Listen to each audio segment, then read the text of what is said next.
Olá! Hoje iniciamos o capítulo 5 do livro Mulheres Improváveis e nós vamos falar sobre respeite a sua estação.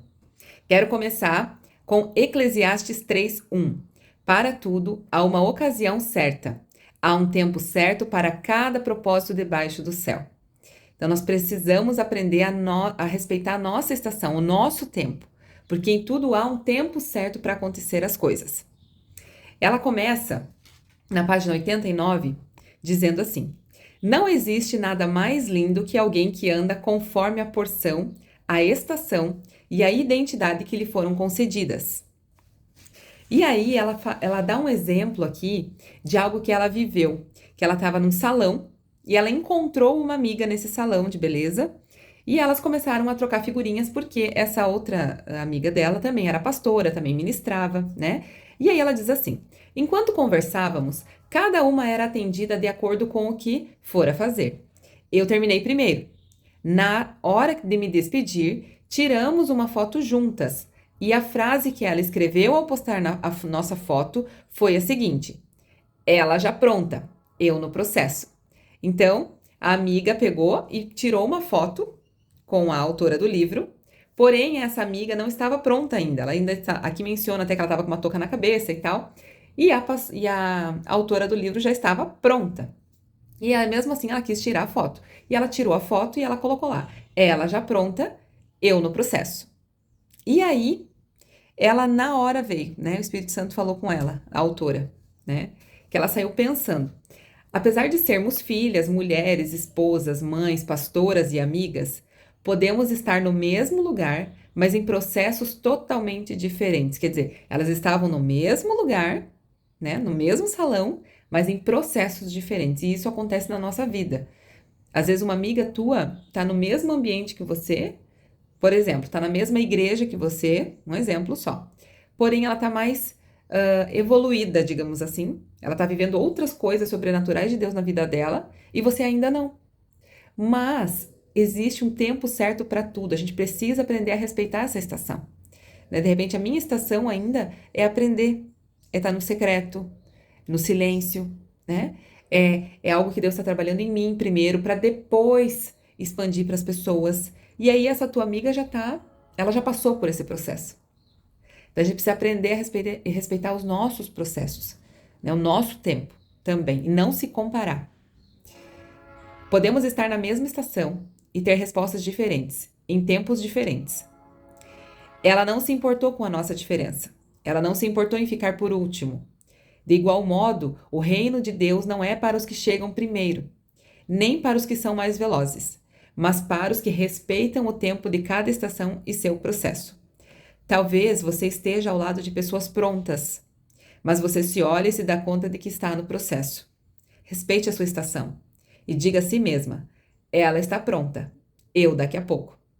Respeite a sua estação. Trabalhe com aquilo que Deus já colocou na tua mão. Respeite o teu processo. Sabe, às vezes o teu tempo é ficar em casa com seus filhos. E amém.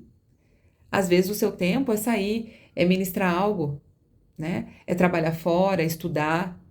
Cada um tem o seu tempo, né? Então respeite a sua estação. Não queira fazer aquilo que as outras estão fazendo só por fazer. De repente você não está preparada para isso, ou de repente você tem que viver outra coisa e não aquilo. Então não se compare com as outras pessoas. Deus nos chama para que andemos na nossa estação e assim vençamos a comparação. A mulher que vive sua própria estação entende não somente onde deve estar, mas acima disso e mais importante, onde não deve estar. É preciso ouvir e aprender sobre a importância de andar e respeitar cada estação.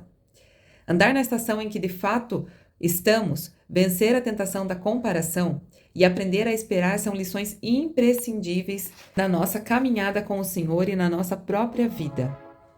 Aí aqui na página 92, ela dá eu não vou ler tudo, mas ela dá um exemplo do pessegueiro, de uma planta, né? O pessegueiro e a laranjeira. Em que ela, em determinado momento da vida dela, ela passou por esse local e ela viu um pessegueiro seco, sem frutos, e a laranjeira linda, cheia de frutos. Eles estavam no mesmo lugar, no mesmo tempo, porém um seco e vazio e o outro cheio de frutos. E aí, ela foi dar uma pesquisada e foi entender o quê? Que são espécies distintas, né? E o pessegueiro, ele tem o seu tempo certo para frutificar. E a laranjeira, da mesma forma. Quando ela olhou os dois, a laranjeira estava no tempo certo. Ela estava frutificando no momento certo do fruto. E o pessegueiro estava seco e vazio, mas ele não estava morto. Ele simplesmente estava naquele tempo em que ele fica seco e vazio, até chegar o tempo dele de frutificar, né? De vir as frutas, de vir as folhas, e aí ele vai também dar frutos, tá? Então, às vezes, a gente está passando por um tempo na nossa vida que parece que estamos secas e vazias, igual o pessegueiro, mas é um tempo. É um tempo necessário para que você aprenda, para que você sobreviva a alguma coisa, algo que você está passando ali. Né? E você está aprendendo com isso até que venha o tempo certo de florescer, o tempo certo de frutificar, assim como ela mencionou no pessegueiro. Tudo que precisamos compreender é que Deus não nos chamou para sermos iguais. O pessegueiro, ele não é igual à laranjeira, mas para aprendermos a desfrutar e esperar a estação de frutificar outra vez. Frustrações doem, comparações são destruidoras. Quando nos rendemos à tentação da comparação, esbarramos na desistência. Desistir não é o mesmo que renunciar. É abandonar, abdicar, não prosseguir em um intento. Aqui ela fala de uma experiência dela, tá? Eu mesma lutei contra a tentação da desistência diversas vezes. Fui desencorajada pelas circunstâncias, por pessoas e por mim mesma, crendo que jamais viveria algo realmente significativo.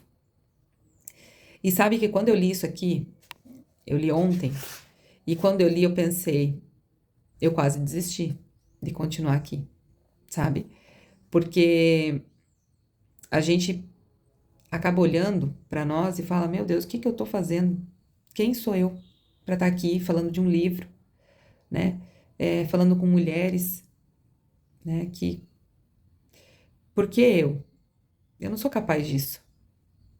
E essa semana foi uma semana bem difícil, assim, porque eu não tive muito tempo de me dedicar à leitura do livro, porque a gente precisa ler, precisa estudar, a gente precisa orar, né? Não é simplesmente pegar aqui, abrir o livro e ler na hora. E aí eu fiquei, meu Deus, será que é isso mesmo?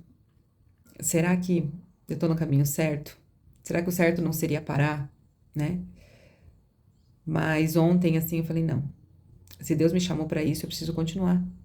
E quando eu li isso aqui, falei, meu Deus, eu preciso lutar. Lutar contra a desistência, a tentação da desistência. Então não sou só eu que passo isso. Ela passou também, lá atrás. E deve passar até hoje, né? Porque no decorrer da nossa vida, vem as dificuldades, vem as lutas, né? Vem as dúvidas. Mas será mesmo? Será que foi Deus que falou comigo mesmo? E aqui essa semana, por muitas vezes eu pensei em parar. Aí eu fui na igreja e eu tava servindo lá num bazar que teve. E aí uma irmã falou assim pra mim, Carol, você precisa postar mais. Essa semana você nem postou, né? Postei uma vez só.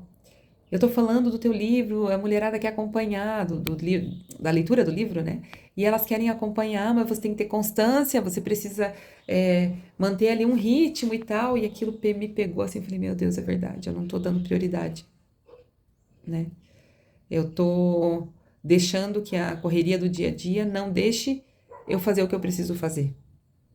Então, quando a gente para ler um livro, e eu tô aqui falando com vocês, a ideia não é só ministrar em vocês.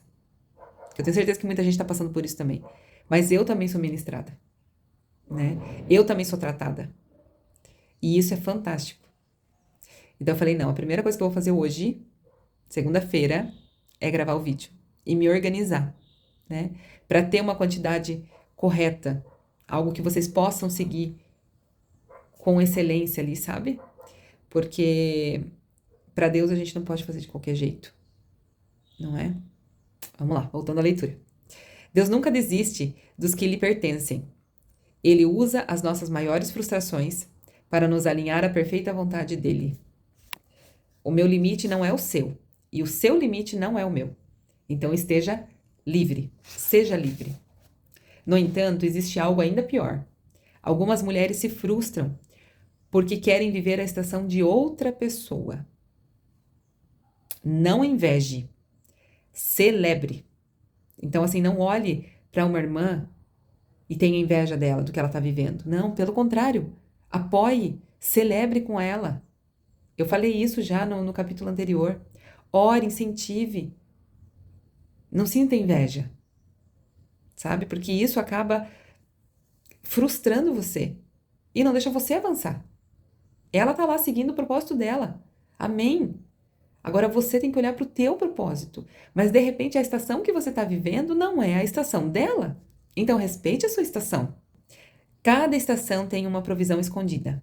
Por mais seco e vazio que o pessegueiro esteja em algumas estações, ele não irá morrer, porque existe uma provisão para que ele sobreviva a esse período até que chegue o tempo da frutificação. Da mesma forma, por mais seca e difícil que seja a estação que estamos vivendo, ela está promovendo em nós aquilo que é necessário para que voltemos a dar frutos. Então, hoje nós vamos parar aqui para que a gente possa refletir um pouquinho. Em que estação nós estamos? Em que estação você está? Respeite a sua estação, sabe? De repente é um momento de você ficar só em casa, um momento de ficar com seus filhos, um momento de você se dedicar para os estudos. Não queira abraçar tudo. Não se compare com as outras pessoas. Respeite o teu processo. Faça com excelência aquilo que Deus te colocou para fazer no lugar que você está, no tempo que você está. Porque as estações mudam. Ok? Então essa é a palavra de hoje para nós. Que Deus abençoe vocês. E eu vou pedir já para que vocês deixem seu like, se inscrevam, comente aqui o que Deus falou no teu coração. Tchau, tchau.